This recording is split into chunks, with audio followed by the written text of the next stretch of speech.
आइए इस वीडियो में हम आकाशगंगा के बारे में जानेंगे। आकाशगंगा क्या होती है और एक आकाशगंगा में कितने तारे पाए जाते हैं और हम लोग किस आकाशगंगा में रहते हैं और सूर्य एक आकाशगंगा का परिक्रमा कितने सालों में करता है, इन सब बातों को जानेंगे। तो हमें आकाशगंगा पढ़ने से पहले सबसे पहले ब्रह्मांड को जानना होगा। ब्रह्मांड है क्या?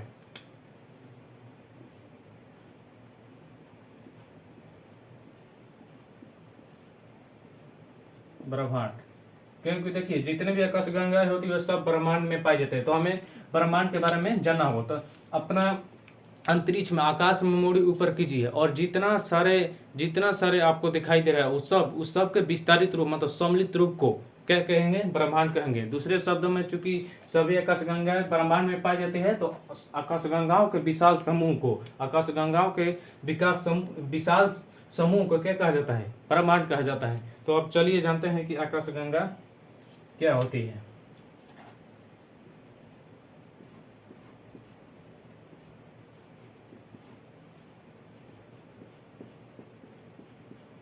आकाशगंगा गैलेक्सी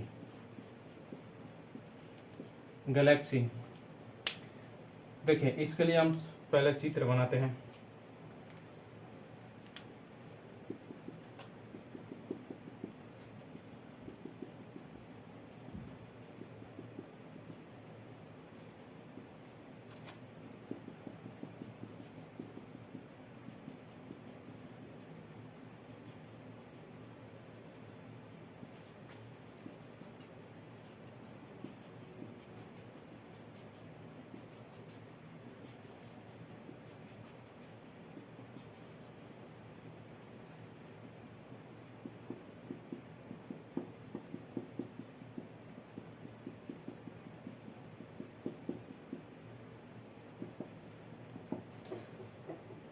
ब्रह्मांड में देखिए आकाशगंगा क्या होती है। ब्रह्मांड में अनेक तारों के समूह को, अनेक तारों के विशाल समूह को, ब्रह्मांड में अनेक तारों के विशाल समूह को आकाशगंगा कहा जाता है। देखिए एक आकाशगंगा में 10 के पावर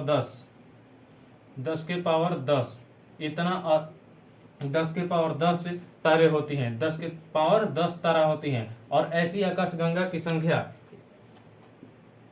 100 अरब है। 100 अरब कुल आकाशगंगा कितना है? 100 अरब। और एक आकाशगंगा में 10 के पावर 10 तारा और ऐसी आकाशगंगा 100 अरब है। तो गुना कर लीजिए कितना होगा। इसलिए तारों को गिनना नामुमकिन नहीं बल्कि असंभव या संभव। कोई यंत्र, कोई उपकरण, कोई भी काम, कुछ जितने भी वैज्ञानिक यंत्र हो गए, कोई भी आकाशगंगा के चाहे पूरे ब्रह्मांड के तारे को नहीं गिन सकता है। क्योंकि समझ सकते हैं, क्योंकि कुल आकाशगंगा की संख्या 100 अरब है और एक आकाशगंगा में 10 के पावर 10 तारा, तो गिनना नामुमकिन है। तो देखिए तो क्या आ जाएगा कि असंख्य तारों के समूह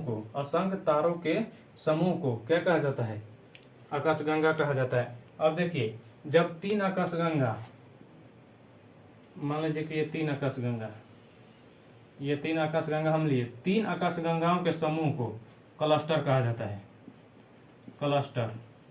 क्लस्टर या सुपर क्लस्टर दोनों एक ही बात है। 3 आकाशगंगाओं के समूह को क्लस्टर कहा जाता है। तो चलिए अब हम जानते हैं कि हमारा आकाशगंगा कौन है और सूर्य किस आकाशगंगा में रहता है। तो मान लीजिए कि यह हमारा आकाशगंगा हो गया, ये हमारा आकाशगंगा और यहाँ पर सूर्य हो गया,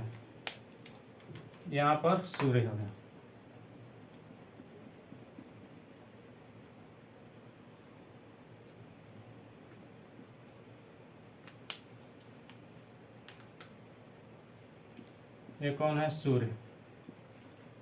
तो देखिए सूर्य जिस आकाशगंगा में रहता है, मतलब या हम लोग जिस आकाशगंगा में रहते हैं उसका नाम है मंदाकिनी। इसको इंग्लिश में कहते हैं मिल्की वे। मिल्क का क्या अर्थ होता है? दूध। तो इसलिए हिंदी में एक और इसका नाम पड़ जाए दुग्ध मेखला।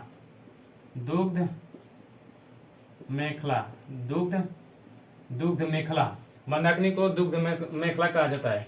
तो देखिए हमारा सूर्य मंदाकिनी के किनारे चक्कर लगाता है और इस मंदाकिनी का चक्कर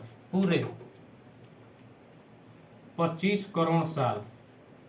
25 करोड़ साल मतलब देखिए यहाँ पर फर्स्ट नया साल कब आएगा? 25 करोड़ बाद, क्योंकि सूर्य का चाल आप पता करेंगे ये बहुत ही 250 किलोमीटर प्रति सेकेंड, मतलब एक सेकेंड में 250 किलोमीटर, एक सेकेंड में बिहार पार, 2 सेकेंड में मध्य प्रदेश पार हो जाएगा। इतना चाल से चलते हुए भी ये सूर्य एक आकाश गंगा का चक्कर 25 करोड़ साल, यहाँ पर नया साल कितने बाद आएगा? 25 करोड़ साल बाद। हम लोग को तो एक साल बाद आ गए, तो यहाँ पर देखिए कितना ये अंतर हो जाएगा। सूर्य एक मंदाकिनी का चक्कर कितने साल में लगाता है? 25 करोड़ साल, 25 करोड़ साल में। और इसे कॉस्मिक ईयर कहा जाता है, कॉस्मिक ईयर,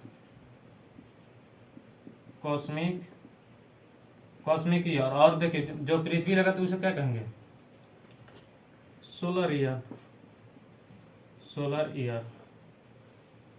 कॉस्मिक ईयर क्या है? तो सूर्य मंदाकिनी का परिक्रमा 25 करोड़ साल में करता है, जिसे कॉस्मिक ईयर कहा जाता है। और सोलर ईयर किसे कहेंगे? कि जो पृथ्वी हमारी सूर्य का एक चक्कर एक साल में लगाती है, जिसे सोलर ईयर कहा जाता है। तो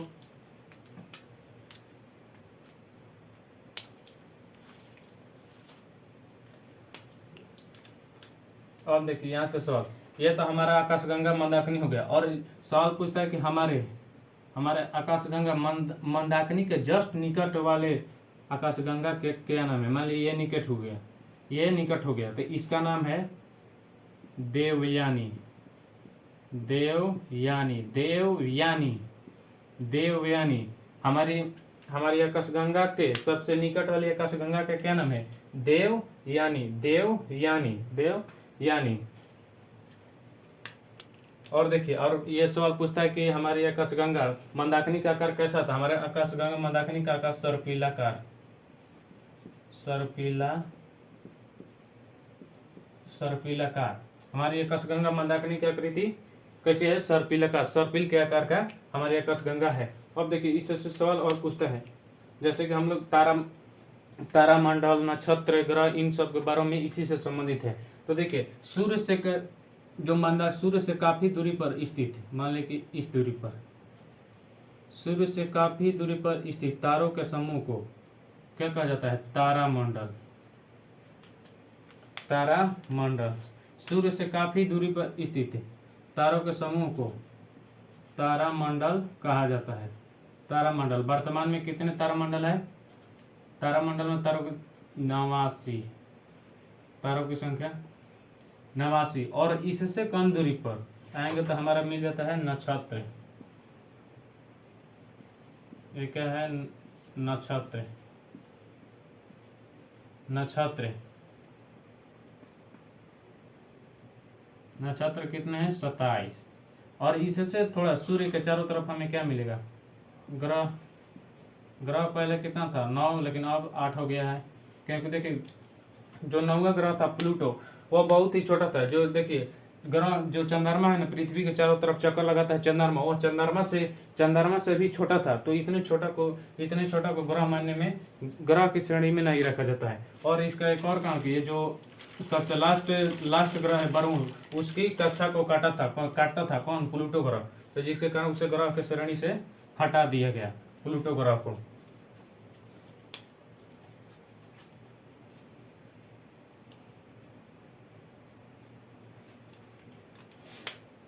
चलिए अब विभिन्न वैज्ञानिकों का मत है हमारे पृथ्वी सौरमंडल को लेकर, उनके मत को जानते हैं।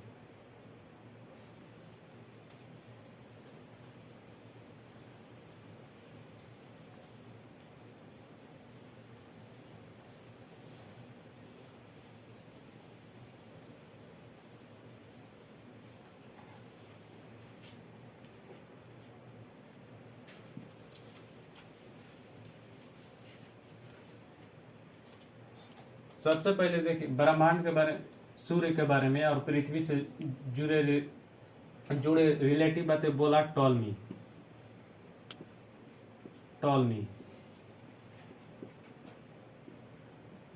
ये देखिए ये जो है ना, ये देखिए क्या बोला कि जो सूर्य होता है ना, वो पृथ्वी का चक्कर करता है। कौन बोला?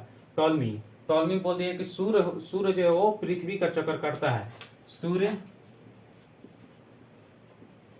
सूर्य चक्कर पृथ्वी का लगाता है, पृथ्वी का लगाता है। और देखिए ये बात तो बोल दिया, और इसका बात लोग 800 साल तक, 800 वर्ष तक इसका लोग बात मानने लगे। चलो ये तो अब ये विद्वान बन गया था खाली ये बोल के कि सूर्य चक्कर लगाती है पृथ्वी से, इससे लोग 800 साल तक इस झूठे बात को लेकर जो व्यक्ति थे वो जी रहे थे इस टोलमिया के बात पर। आप बोल दिया कि सूर्य चक्कर लगाता है पृथ्वी का, और ये 800 साल तक ये बात मान रही। लेकिन फिर आए यहाँ पर कोपरनिकस।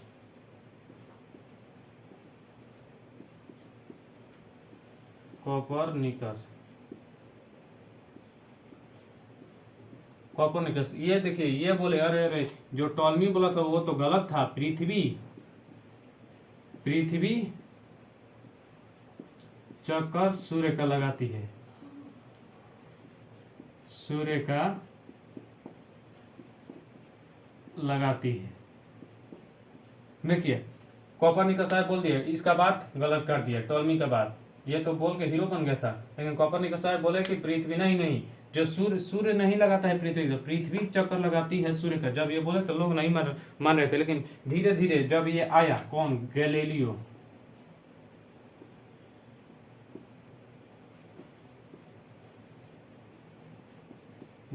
आया और इसने दूरबीन का आविष्कार किया और प्रमाणित कर दिया कि पृथ्वी जो होती है, पृथ्वी ही सूर्य का चक्कर लगाती है। कौन प्रमाणित कर दिया? गैलीलियो, दूरबीन का आविष्कार करके। लेकिन इसी बीच केपलर की एंट्री होती है। केपलर क्या बोला? ये देखिए कोपरनिकस तो बोले थे कि पृथ्वी जो होती है वो सूर्य का चक्कर लगाती है, लेकिन ये नहीं बोले थे कि किस पथ पर चक्कर लगाती है। ये तो मतलब उनका मानना था कि ये गोलाकार पथ पर वृत्ताकार पथ पर पृथ्वी सूर्य का चक्कर लगाती है। लेकिन ये जो केपलर आए तो इन्होंने बताया नहीं, जो पृथ्वी होती है वो सूर्य के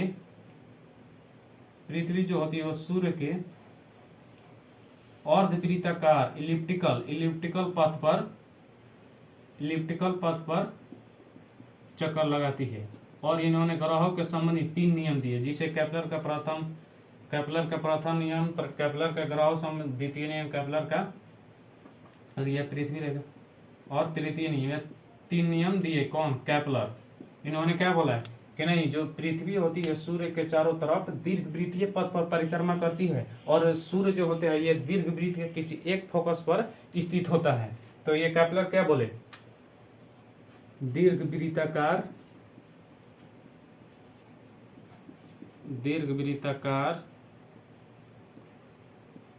कक्ष।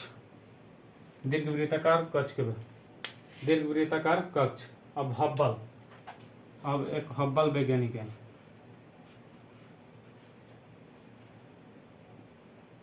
इन्होंने ये देखिए भूगर्भविद थे, इन्होंने हबल एक अंतरिक्ष दूरबीन का आविष्कार भी किया और इसको अंतरिक्ष में भेज दिया। अंतरिक्ष में जब भेज दिया गया तो इन्होंने देखा कि ब्रह्मांड तो और विस्तारित होता है, मतलब ब्रह्मांड अभी भी भाग रहा है, चारों तरफ फैल रहा है और फैलते रहेगा। कौन बताया? हब्बल। तो इनके नाम पर एक हब्बल दूरबीन का आविष्कार किया गया और इसे अंतरिक्ष में फेंक दिया, और देखा गया कि अरे जो ब्रह्मांड है तो वो अभी भी प्रसारित हो रहा है, बढ़ रहा है और अब बढ़ते चले जाएगा। तो चलिए फिलहाल यह वीडियो यहीं पर समाप्त होता है।